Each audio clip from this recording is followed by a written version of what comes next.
There's no other place in San Francisco that you can say, let me take half a dozen museums, a lot of technology companies, a smattering of condo buildings, some artist enclaves, a ballpark, a medical center, and drop them in. And yet that's what we've done in Soma.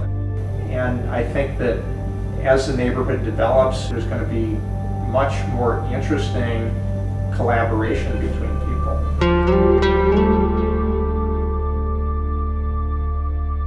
South of Market is one of the oldest neighborhoods here in San Francisco and has an incredibly long history here. This neighborhood grew out of the rubble of the 1906 earthquake.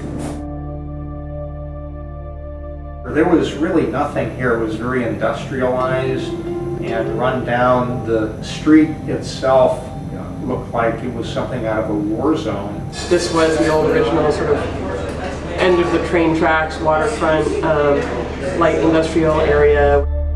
It was really a neighborhood where a lot of migrant workers lived and where we built a lot of kind of the single room occupancy buildings that we see scattered throughout Chinatown and the Tenderloin and the Mission. It was really a workers' neighborhood.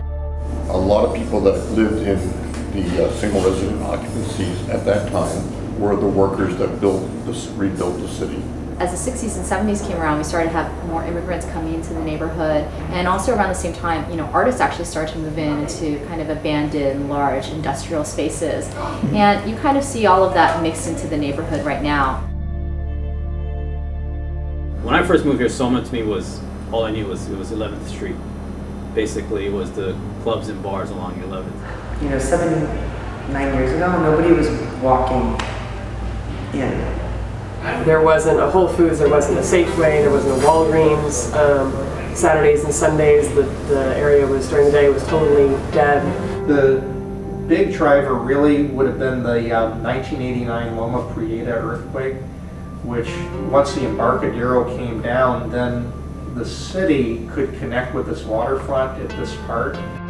I think what happened in the late 90s and is continuing now is the biggest change. It's this place from where I saw to now this real mix of arts and entertainment, manufacturing, housing, restaurants, all mixed together. So it's been kind of this maturation of a neighborhood. Of course, Yerba Buena on one side, Giants on the other, and the Embarcadero on the other. I think those three things form kind of a triangle, if you will, creating sort of cultural focal points that things could fill in.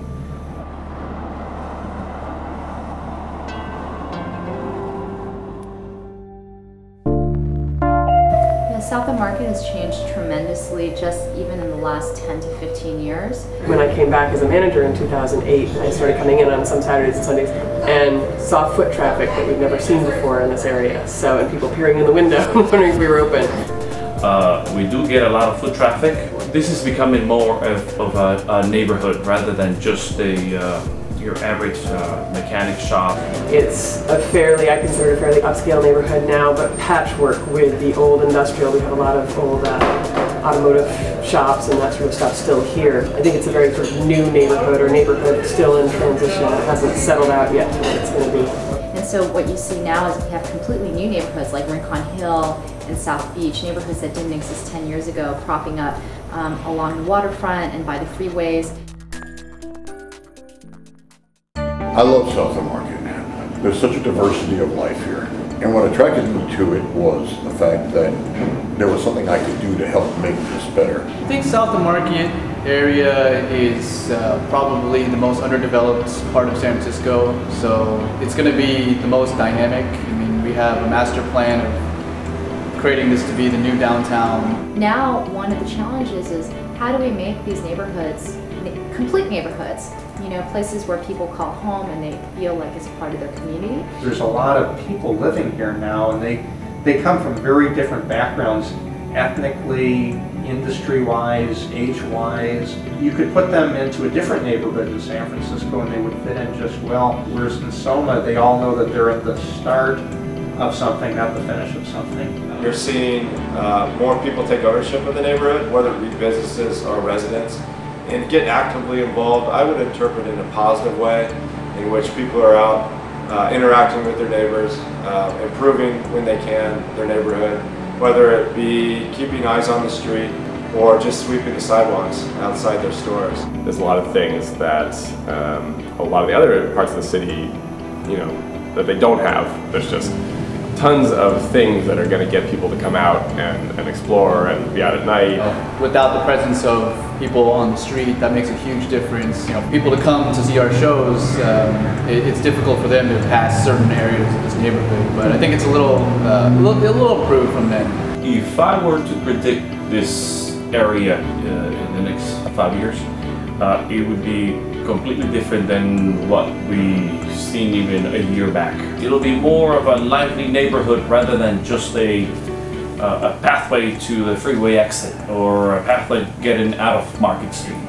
For one, we're going to go through this whole building of the new subway system, and that's going to go right outside our front door on the surface and then go underground across the street. Trans Bay is going to fill in with a giant park the size of the Panhandle and a lot of office buildings. Folsom Street is going to have an amazing retail corridor. Raycon Hill may develop a little arts district amongst the few buildings. And so we're going to have this potpourri of people living together that cannot and would not happen in other parts of the city. So I think you're going to see a lot of creative energy here. And I think it'll work out because these are all can-do people. They're here, they're successful, they'll work together. So those things I know, but what the results will be, I don't know. We're here and we love it. It's a nice and lively, I wouldn't call it a neighborhood yet, but it's a lively area. The neighborhood is going to benefit from having not only great walk-by traffic, but it's more pleasant for the residents. And the more that we can make this a user-friendly neighborhood, the more people are going to come out of their buildings and their lofts. We just want to build community, and we want to maintain the diversity also that exists in Soma, and also to make people feel connected and people feeling connected to each other and also to their community. I think the businesses that are here are the key element to any neighborhood changing, especially this one.